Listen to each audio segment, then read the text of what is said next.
Karen Scioli is best known for her portrayal of Stella, the man-eater from Manayunk, on KYW TV's Saturday Night Dead. The program aired at 1 a.m. right after Saturday Night Live from September 1984 to October of 1990 and earned Karen a local acting Emmy. During the show's 6-year run, Stella's haunted condo was a playground for celebrities, comics, and, well, just plain scary and demented guests.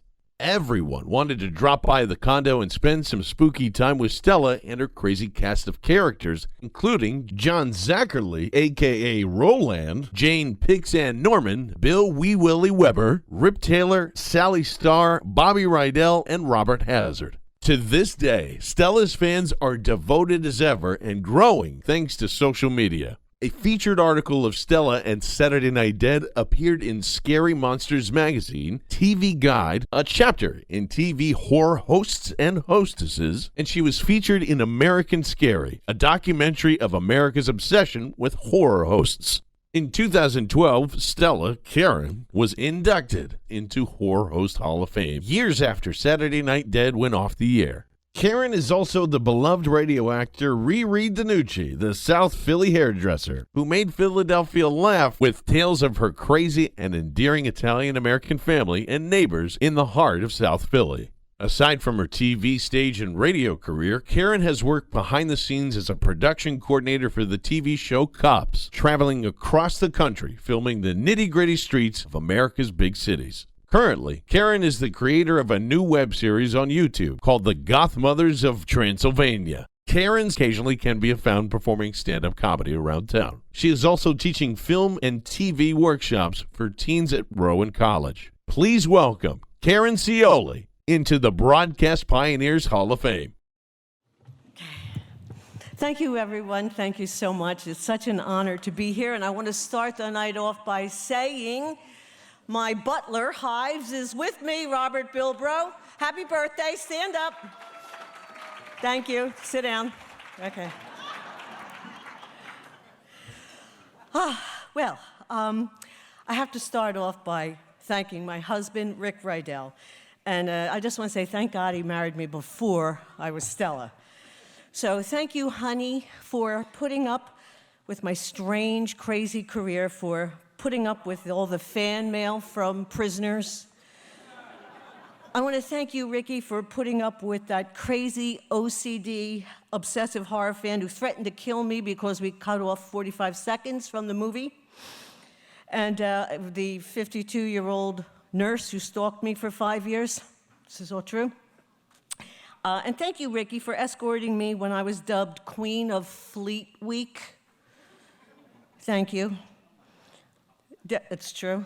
Thank you for ushering me to the Mr. Philadelphia Leather Contest 4 times. Hey, you know, there's a paddle named after me. I swear to God, Stella Stinger. It's true. But Pat Cherokee doesn't have a paddle named after her. Thank you, Ricky, for being there, holding my hand every time I had to make an entrance in a coffin. I'm a little claustrophobic. And thank you for putting up with all the thousands of cleavage jokes.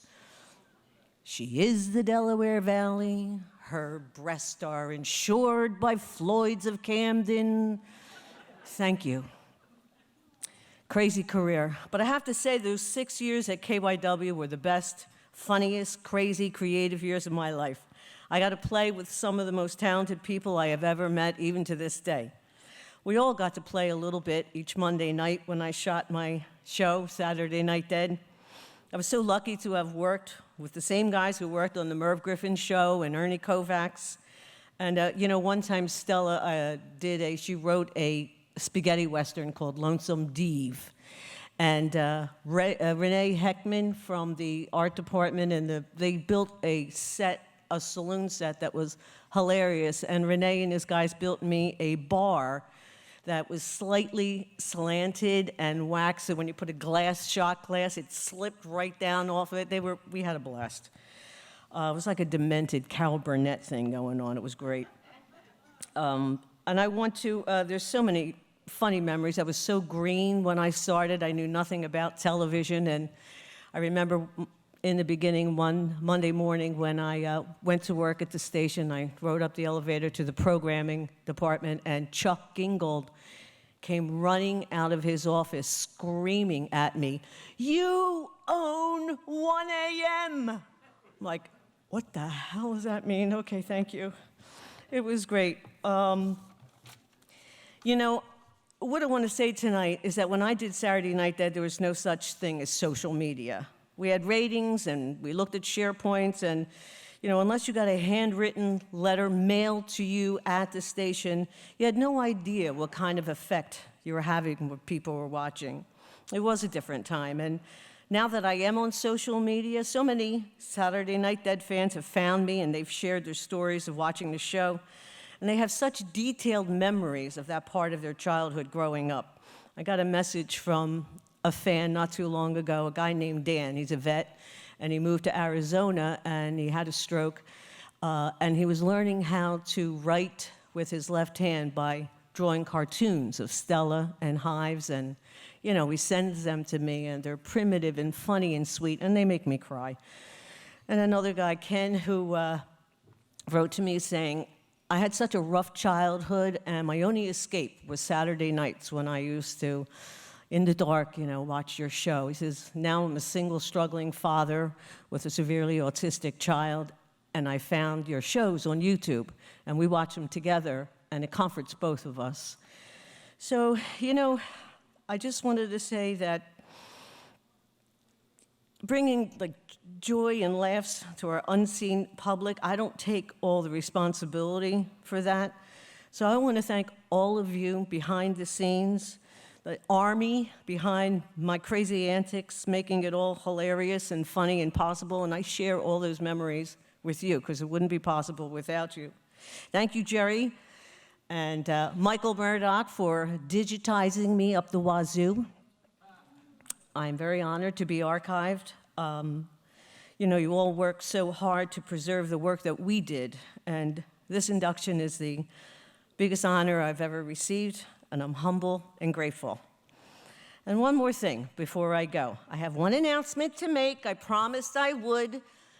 Rebe DiNucci told me to tell you that she has a new Facebook page called Go Fund Yourself. She's trying to raise money for her charity, and she just wants to let you know that she's mad at you two because she had to ask you for that. So, okay. Thank you.